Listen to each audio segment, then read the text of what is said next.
So, hi folks, we're back. Stardust and Girl Writes What, talking about stuff, many different kinds of, and junk and junk, stuff. stuff and junk. Yeah.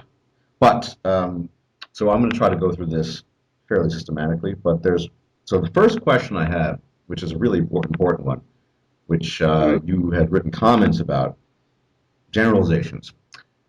My position on, and I'm going to ask you what your position, but my position on generalizations is such that unfortunately they're necessary because to have any descriptive model of any demographic, you have to look at the general trends.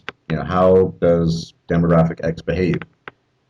Any social scientist worth his salt is not obviously is going to make a generalization and then not assume that each and every person within that demographic conforms to that generalization.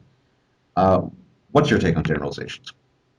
Oh, it's impossible to discuss any of this if you are some. I forget who it was said generalities exist. To believe there are no exceptions makes you a bigot. To believe that everyone's an exception makes you an idiot. I'm neither, and it's just it's absolutely useless. It's completely non-productive to have any kind of discussion about wider society and demographics of people within it without applying some generalizations. I mean, you could, and the real trick that feminism has managed to turn is to actually imply that any generalization about women that is at all negative is misogyny, that could possibly be construed as negative is misogyny.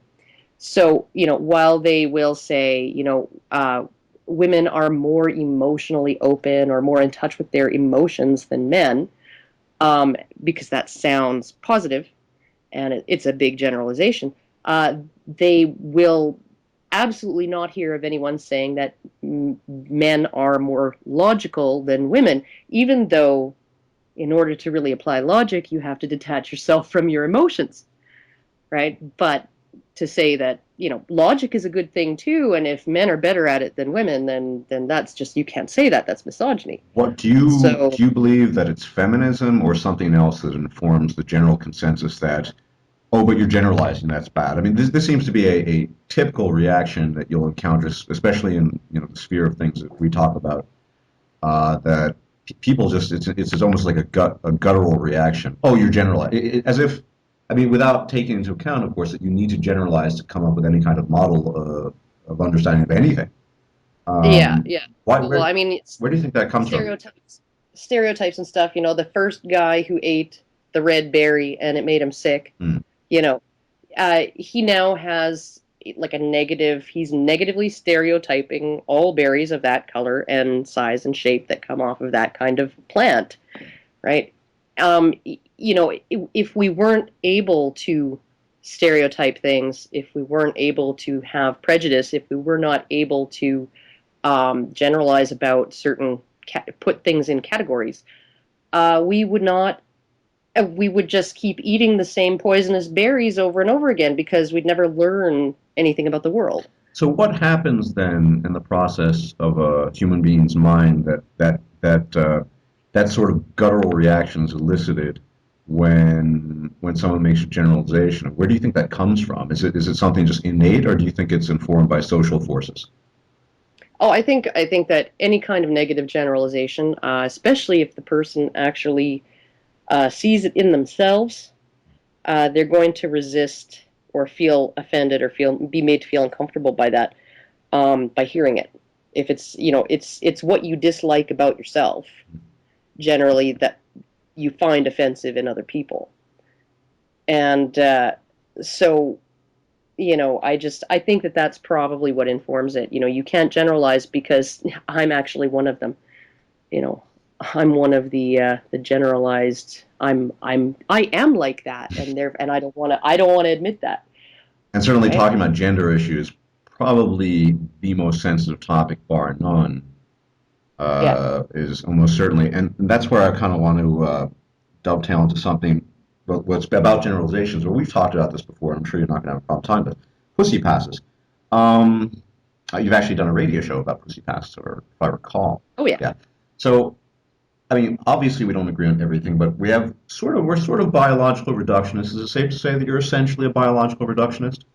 Well, I think that biology informs everything. Okay, Biology, so it starts with exactly. biology. So I'm of the same opinion. And admittedly, I'll have a harsher tone, and certainly Barbara Russell will have an even harsher tone. But it's funny, and I know you've picked up on this as well, is that when we generalize, it's just horrific. Yet Hmm. your videos abound with all sorts of generalizations. And I've developed a theory, and it goes back to your rationalization hamster video. Hear me out. You remember how you were Yep. talking about how women sometimes have a hard time being taken seriously as agents, and Hmm. men, of course, automatically and oftentimes as threatening.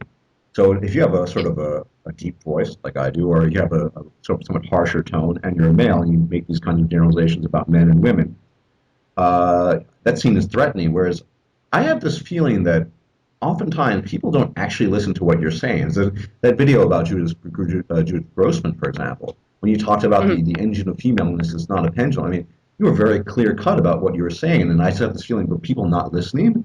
Otherwise, wouldn't they accuse you of generalizations? No, no, I don't think that it's not that they're I don't think it's that they're not listening.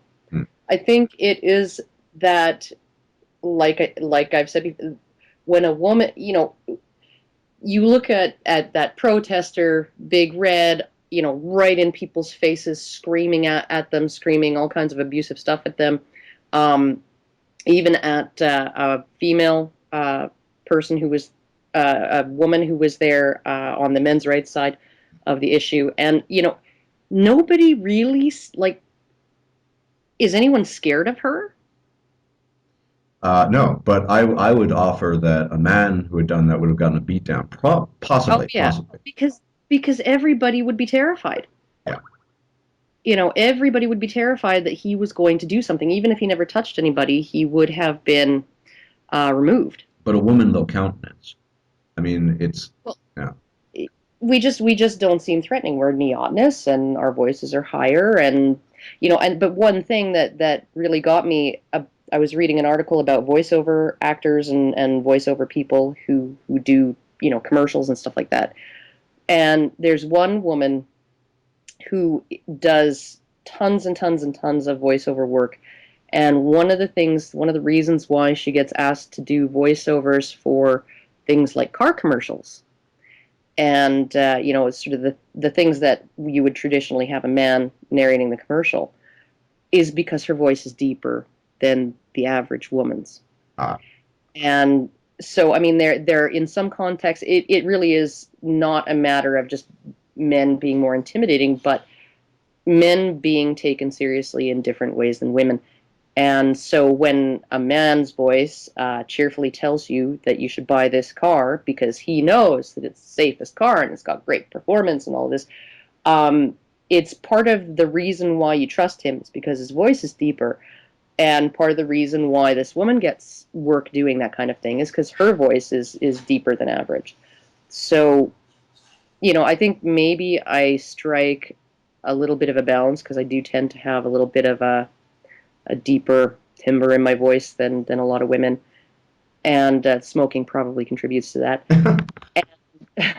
But at the same, and I have short hair, and I don't really, emphasize my femaleness a whole lot, but at the same time, I'm still female, right? So I kind of hit this perfect balance where people might hear what I have to say and not take it the wrong way.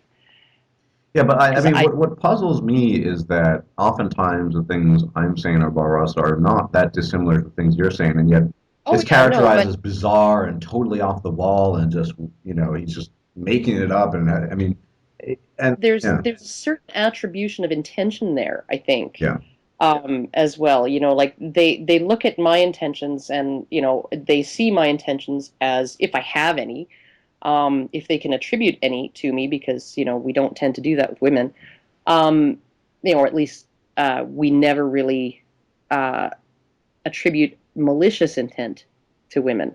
It's not an automatic thing. non-threatening. It's not the first on the list of default assumptions. When somebody's saying something that's difficult to hear, or that's a little bit uncomfortable, and it's a man, your very first assumption is he's saying it for some kind of malicious or, negative intent. And with a woman, you're much more likely to see her as, I'm just trying to help everybody, Yeah. right? Understand the way things work. Whereas, oh, you just want to blame women. And, this is one of the things that, like you and Barbarossa blame men constantly, Yeah, they right? don't pick up on that. Although I have been recently, this was amusing, Karen. On AVFM after my interview with Paul, I was called a misandrist as well. So I can't win either way. I hate women and men apparently. Well, there you go. Uh, But you would only be called a misandrist by somebody within the men's rights community, yes. and I think that a lot of men in the community um, are wishful thinkers. Well, precisely. I mean, that was a reaction to specific statements I made along the lines of human male behavior is by and large directed by female reproductive choices and female behavior. That's just a fact. It's Yeah. always been that way. And to that end, I was called, misandrist and blah blah blah. And actually, it all started then, and it just all kinds of weird excuses. And it just baffles me sometimes. Okay, so is Warren Farrell a misandrist? Because he said during the interview that I did that I'm not sure whether it turned the video for it turned out um, with Stefan Molyneux and Warren Farrell, he said men are extremely focused on what women want. And so, and what's going to help them, give women what women want. So if women all of a sudden decided that they were sexually attracted to men who, just en masse to men who could walk on their hands, guess what would be, Mhm. the goal of every man or almost every man out there would be to learn how to walk on their hands because this is what women want in a man. So, I mean, you can't, there's, he's saying essentially the same thing that you're But he saying, that it's, qualifies it all the time with the what I call the boogeyman. The cultural Marxists did it as well. I mean, of course, no one's denying there's some relationship there, but as this is a primal cause, which I deny, I think people have a lot of issues with that as well. But he oh, I don't think, I do think cultural Marxism is a problem, but I don't think that it exists in the context of gender, yeah. um, that it caused these problems. I think that it's a tool in the hands of what is the real problem, and that's our natures Yeah. um, no longer being constrained by the environment. Yeah. Well, okay, thank you very much for that. I don't want to take up too much time of your valuable time, so I'm going to move on to question two. So in a Okay. recent video, I talked about polygamy and monogamy, and I just want to hear your thought. I mean, basically, based on the research I've done, it seems that, as you said yourself, that we've been primarily polygamous species up until, with a recent trend towards monogamy. Based on my research, it seems to have occurred due to genetic evidence around the agricultural era more than any other time. But in any event, it's recent compared to the amount of time prior to that when we were primarily polygamous. So I'm just first off, I'd like to hear your thoughts on the human ape and his monogamy or his polygamy or both. So take it away. Well, I think you can actually look at the behavior of baboons right now and some of the things that female baboons are getting up to, and you can see that if that followed the same path that humans followed, that behavior, that they would start trending toward monogamy as well. And there's all kinds of um, partnerships, monogamous partnerships, even in tournament species, they're called generally consortships, where you have a male and a female and they just favor each other for whatever reason, and they hang out together and they do things for each other, and blah, and she sometimes rewards them with sex. And behind the back of the, often they'll mate right in front of the alpha male if she's not in estrus, because the alpha male doesn't tend to mate guard and protect his rights until it really counts. So I mean, if you actually have that kind of situation, if those choices that are being made cause, adaptations that are beneficial, right, to the offspring of those pairings, then of course they're going to continue. And this is just really what I think probably happened with us, was that you had you had females opting for good fathers. And the really awesome thing about these consortships among chimpanzees and baboons is that, and other macaques and things like that, is that one of the ways that a male will, initiate the relationship with the female is to be nice to her kids and play with her kids and, share his food with her kids. So it's, it really is a demonstration of invested fatherhood that gets her to trade, sexual favors to keep him hanging around her. So, it's just very interesting to me to think that that's probably what happened. That this is what the mathematical model that researcher at the University of Tennessee did, managed to demonstrate that this is probably how it went down. We were tournament, and then monogamy, our style of monogamy, which was based on choosing involved fathers, and in investment-oriented Which males. still exists alongside polygamous tendencies, you would concede. Oh yeah, oh yeah. We're I halfway. We're mean, halfway I use between. this term, people don't like it, but I mean, the so-called beta provider is not, in my assessment, the most. I mean, yes, he's valuable, certainly a reliable father. He has the assets of reliability overall, if I would Yeah. say. But he's not the guy who gets the girl's pussies wet, basically. Well, ultimately, the guy who does that is, the Matthew McConaughey type, who's got the body of a protector, who's got lots of resources, and who's genetically fit. All right. So, you sort of look at that, and he's got social status. So, you look at all of those. I mean, some of those are monogamous criteria, right? Criteria for monogamous species, like marmosets, and some of them are, uh, very very much tournament criteria.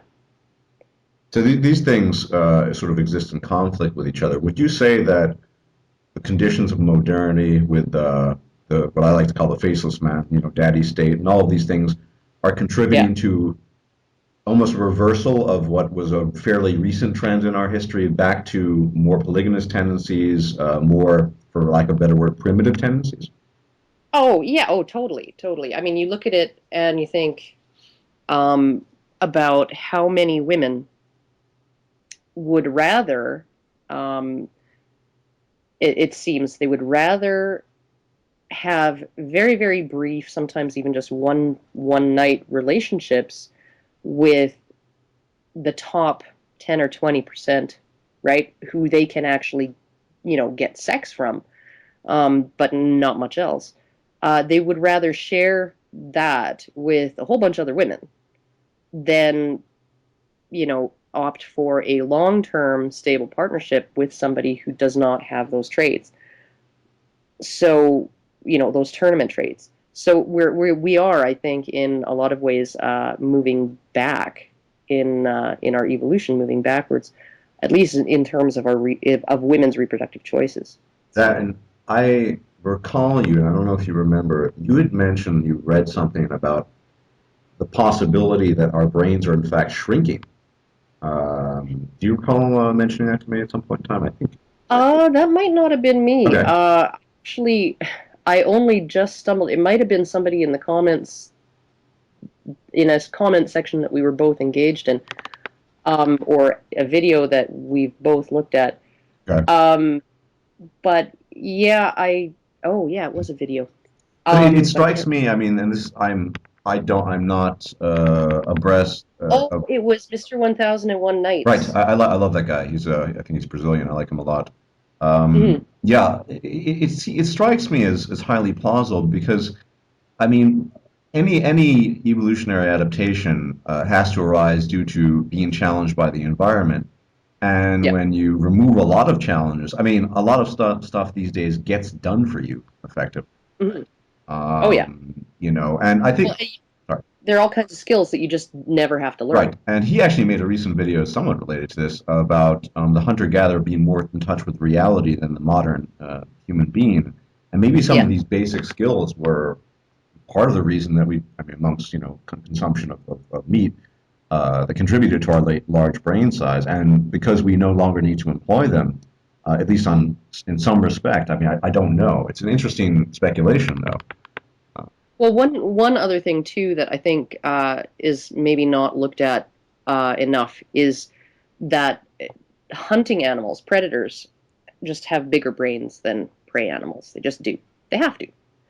It takes a lot more skill and learn ability to learn and adjust your behavior and all of that to stalk and kill an animal than it does to just run away from one. Yeah.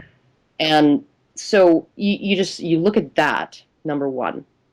Part of the reason we have the brains that we do is because we ate meat, Yeah. right?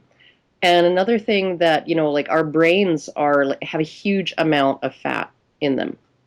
And I think often I'm not really I'm very, very dubious of the idea of vegetarianism or veganism Oh, me because too. Me too.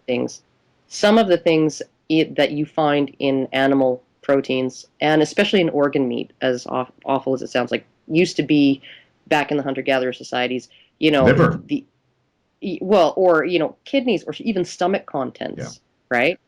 Were those were the prized things because they're super nutrient rich, Yeah. and not just nutrient rich, but with accessible nutrients, Well, right? That our I bodies. think yeah, and this is kind of, I mean, I don't want to go off on a tangent, but I mean, a lot of people have been thrown off by all kind like the cholesterol. I mean, a lot of people don't know that about 60% of cholesterol you synthesize by yourself in your own body, rather Yeah, than, and it's essential for the production of testosterone and other vital hormones. It's yeah, and in many ways I mean, in our approach to things, we've deviated from the path that got us to where we are. I mean, as you said, yeah. nutrient-rich organs, consumption of nutrient-rich organs, and things like that. I'm also very skeptical. Now that's just the garbage food. That's the stuff that we put in dog food, right? And I'm like, I mean, it'd take a lot of, acquiring the taste for them, having not been raised eating things like liver and Oh and yeah, I mean, my mother used to tell. I mean, she used to eat liver twice a week. Her parents force-fed it to her, and it just yeah. seems even. And that was a long time. That was what 50, 60 years ago. But I mean, we've really moved away from that.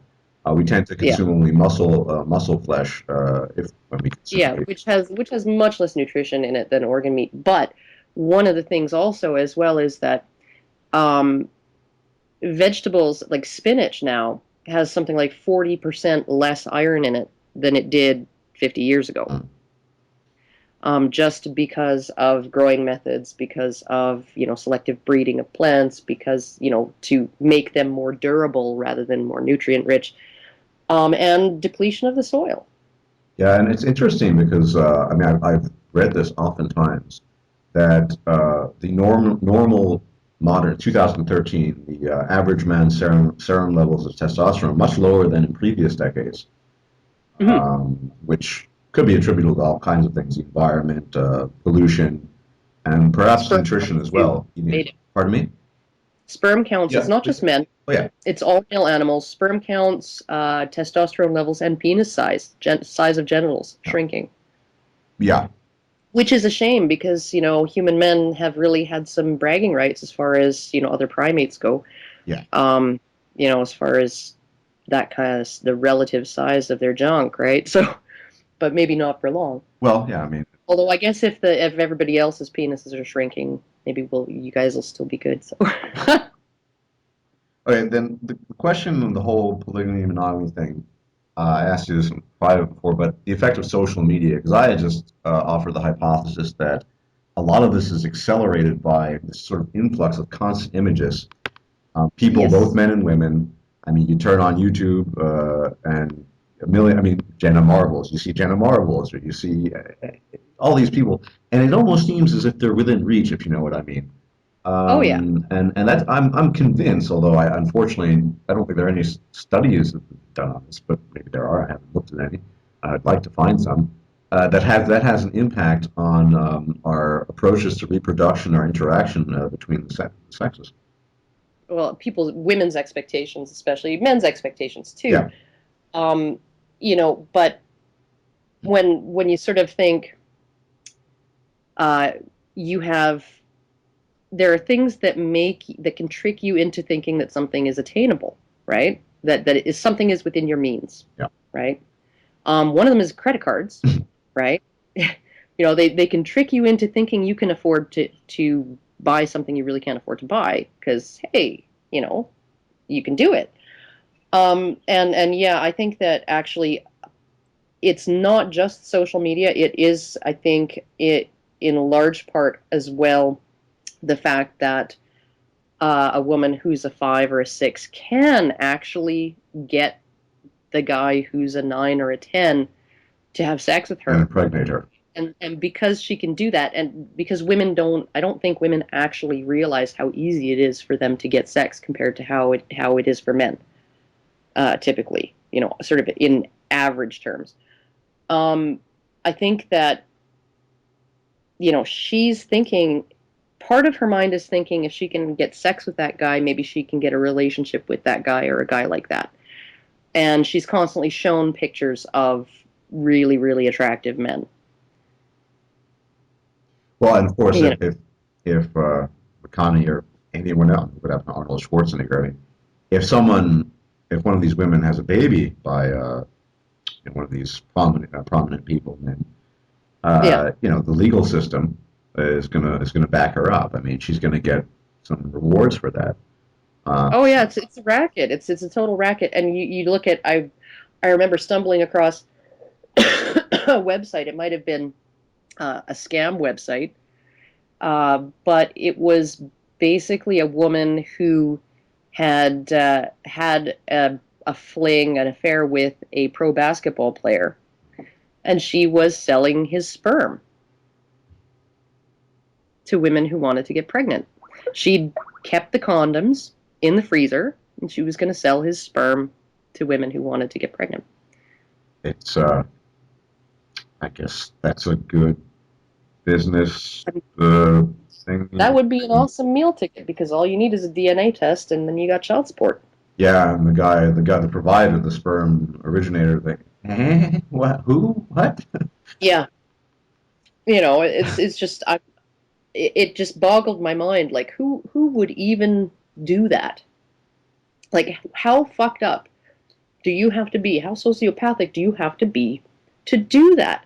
And even if you're selling to women who have no intention, they just want a basketball star's baby. They don't necessarily want the child support and all that. It's still like it's still taking somebody else's DNA and just doing something completely fucked up with it against their Well, consent. I mean, society, as you know, is adrift with. I mean, I have tons of stories of. I remember a while back in the UK, some guy 10 years down the line, all got hit for child support. Didn't even know for about 10 years he had children because his ex-wife somehow finagled her way into getting some forms signed to get access to his frozen sperm. Blah blah blah. Long story short, he had to pay something Yeah. like £100,000, and he's just thinking, "What the fuck just happened?" Yeah. Uh, It's that is not the only case. I mean, no, of that happening. There was the clinic in Germany. I think it was in Germany, an IVF clinic, fertility clinic, and a woman did that with her ex-boyfriend's or ex-husband's sperm. Just forged the release forms, went in, had herself inseminated, had a baby, and then sued him for child support. And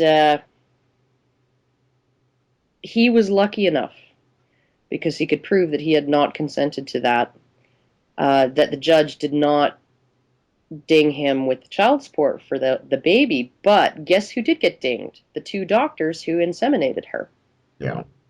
So now she's collecting child support for her baby based on the incomes of doctors, right? So she's really lucked out.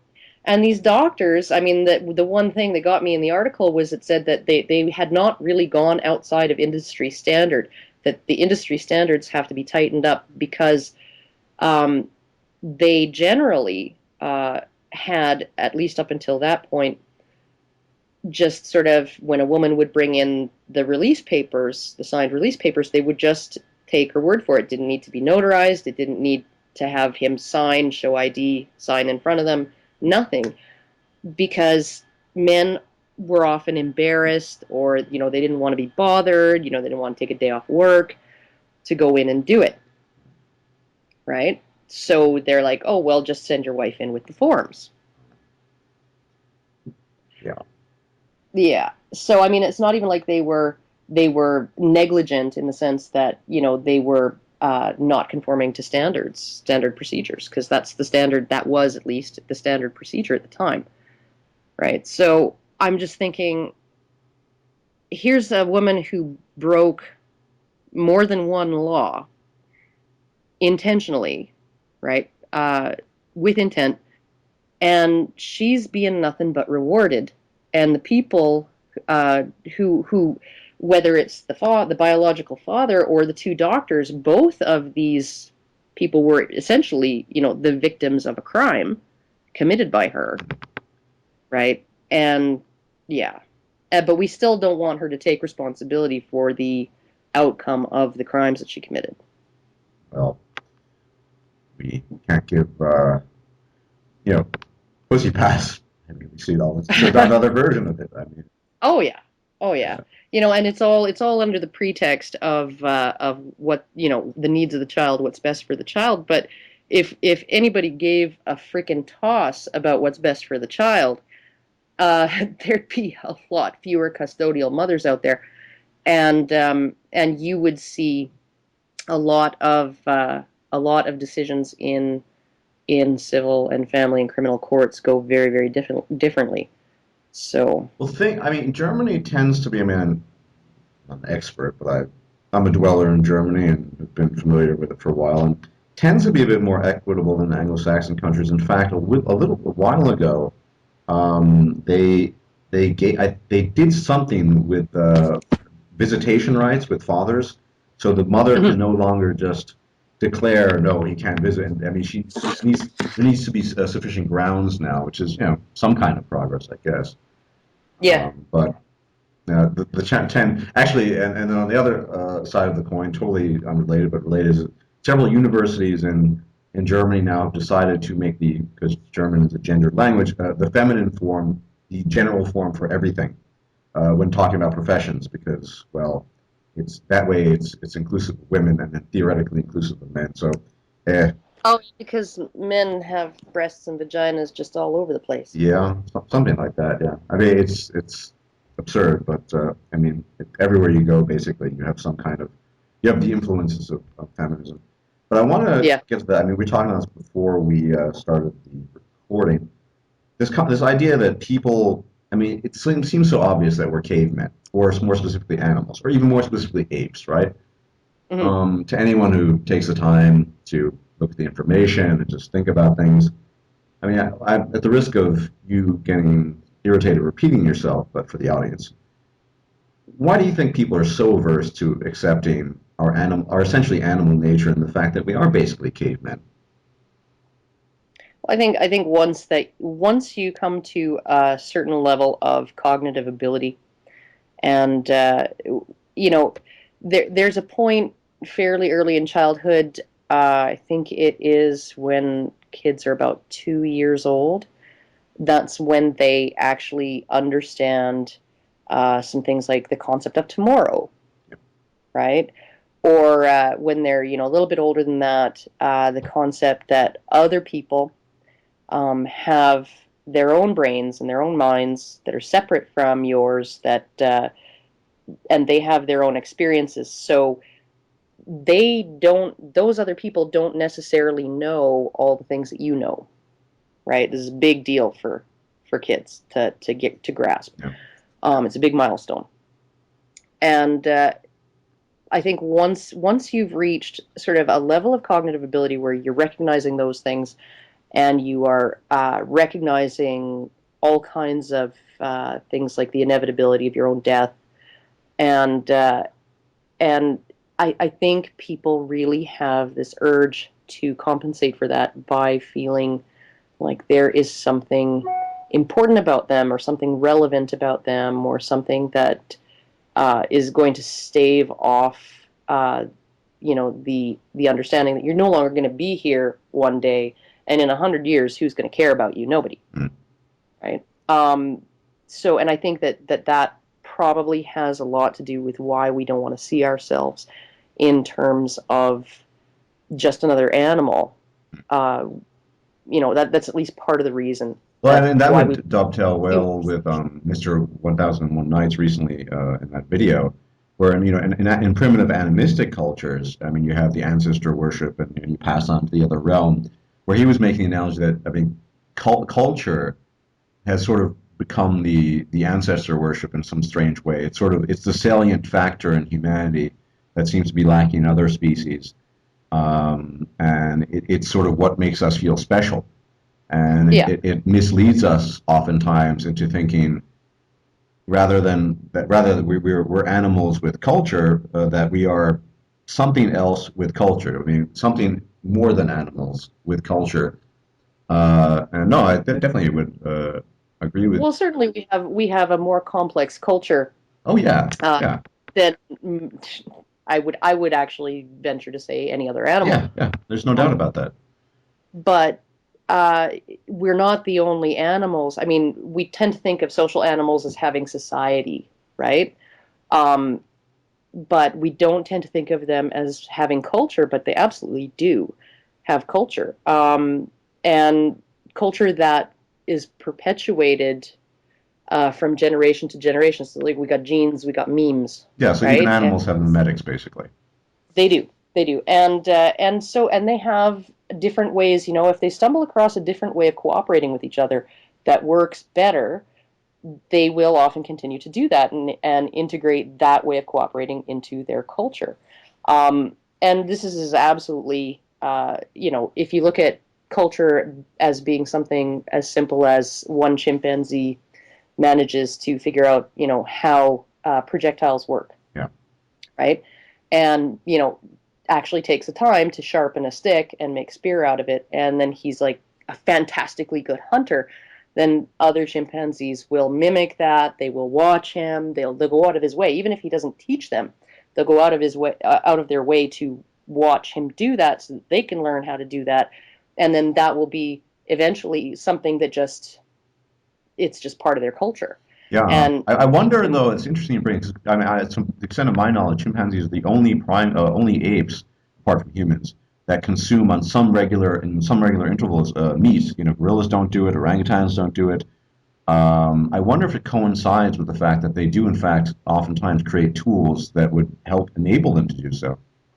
Oh, well, because you definitely need, especially if you don't have, I mean, chimpanzees are pretty strong, but they don't have horns, and Yep. they don't have the kinds of mouths that are perfect for smothering, biting the neck of a gazelle and smothering it or whatever, right? They don't have built-in tools to do it. Yep. And so fashioning tools to do that, even fashioning tools like, I'm going to pick up a rock and bash this animal with it. That's a pretty huge thing.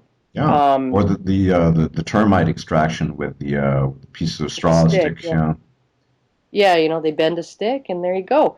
And these are things that inform their culture.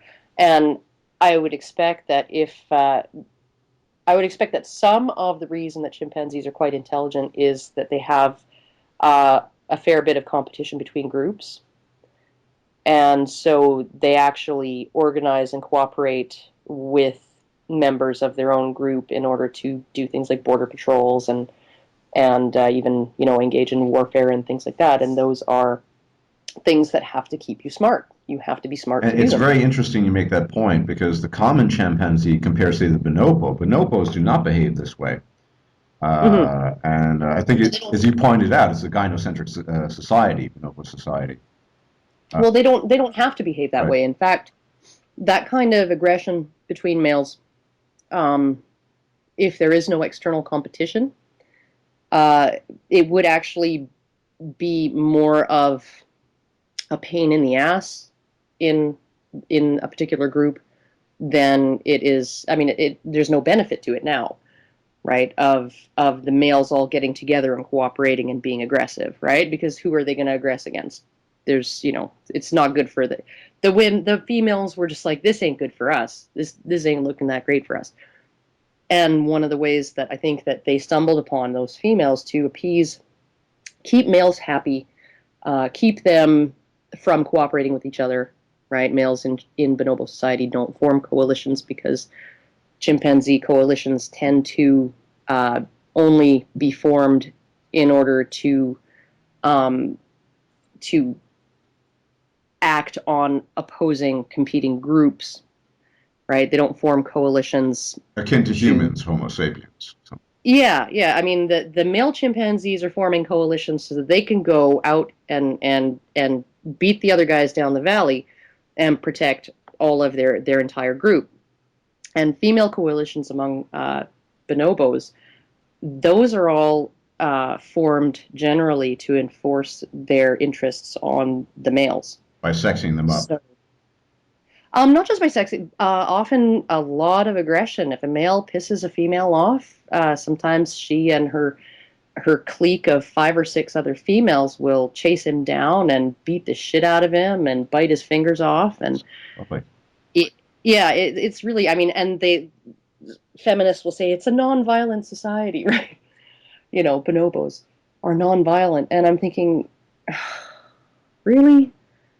Yeah. You know, I mean, yeah, they don't wage warfare because they've never had to, because they've never had any kind of serious external competition until now, and now their primary competition is human, and I mean, if the Congo River dried up overnight and common chimpanzees could gain access to bonobo territory, is there any contest? Would there be any contest? No. I mean, one, the superior intelligence, more body mass, they would lose out. Well, and a culture of coalition forming among males for the purpose of warfare. Yeah. Right. Which is absent in primarily matriarchal society. Yeah. So, it's just, you look at it and you think it's, and there have been tests, they've done intelligence tests on bonobos and common chimps, and they have found that bonobo chimps tend to do better on IQ tests, but they will go out of their way to say that the primary reason why seems to be not that bonobos are smarter than common chimps, but that common chimps are too busy competing with each other to pay proper attention to the test. Yeah. So, I mean, there you go. It's, it's IQ tests are variable. A person can have a different score because they didn't eat breakfast or because there's a pretty girl sitting across from Right. I them. mean, it makes you think of, the human female typically called the better test taker. But then again, she's doesn't have She's that just same. like, Yeah, it's kind of similar, a lot of similar lines. yeah. Which kind of leads me to my final question, which is kind of a big one. Now, these are my own thoughts, and I'd just like to hear what you have to say about it. It seems to Mhm. me that female reproductive interest and self-interest, where I'm defining self-interest as personal interest in the individual, the female individual, seem to be almost synonymous. I mean, we for untold generations we've used the phrase "women and children" as if they were one, right? There seems to Yeah. be. So I'm going to make a statement here and say that female self-interest is essentially synonymous with reproductive interest on some level, much more so than male self-interest versus male reproductive interest.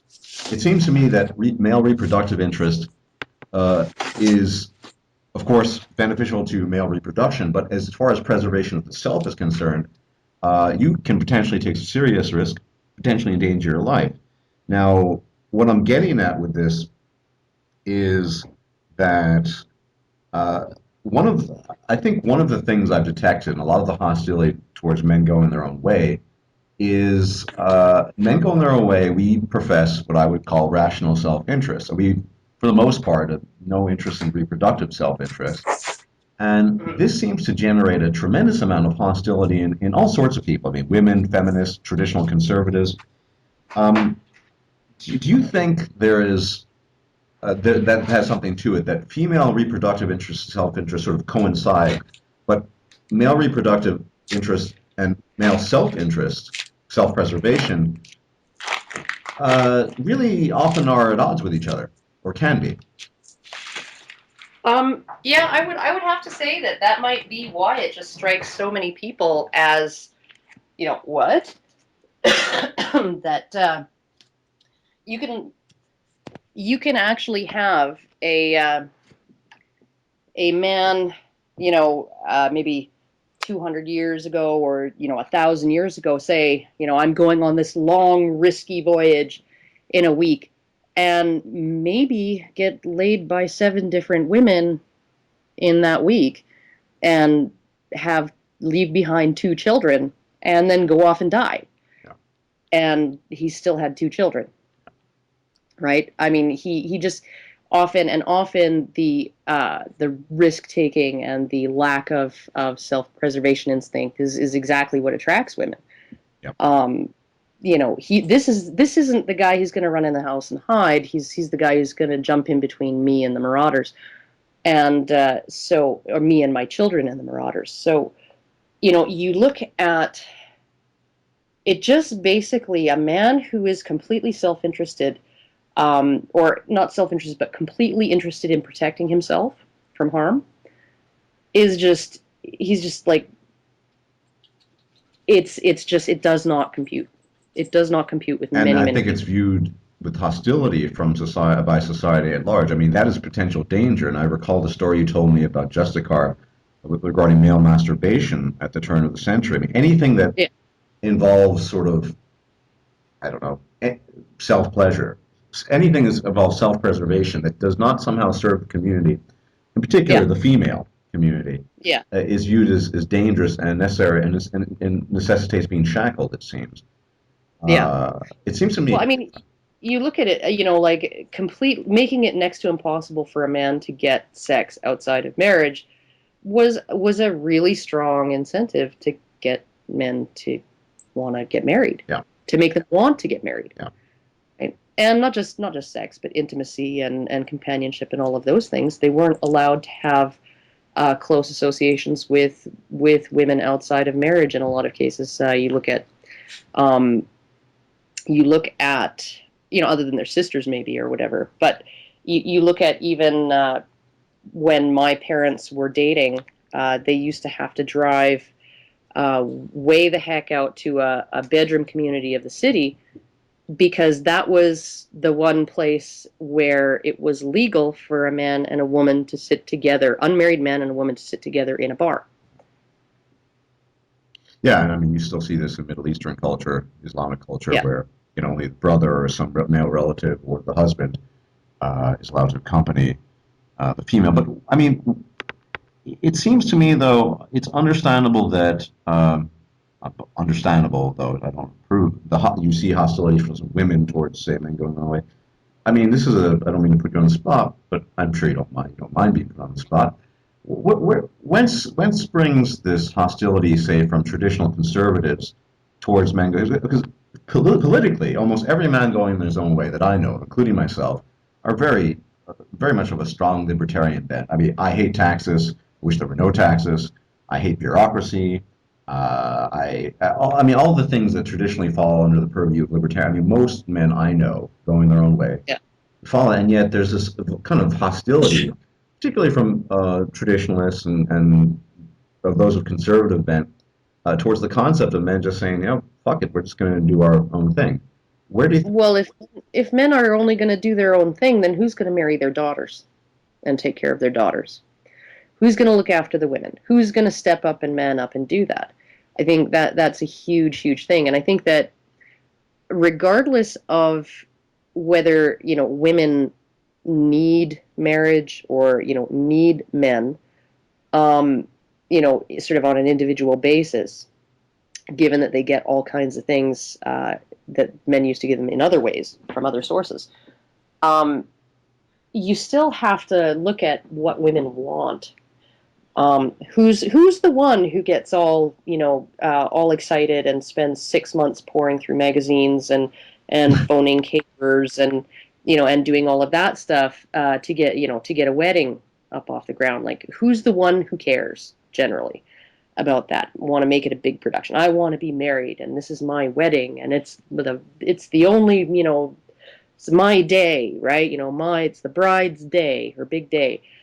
And because women still want marriage. At least they want it when they want it, and then when they don't want it anymore, they don't want it anymore. But you know, you look at it and you think, well, this is what women want, and traditional conservatives are very much about, making women happy, and and making them safe, and just all of those things, right?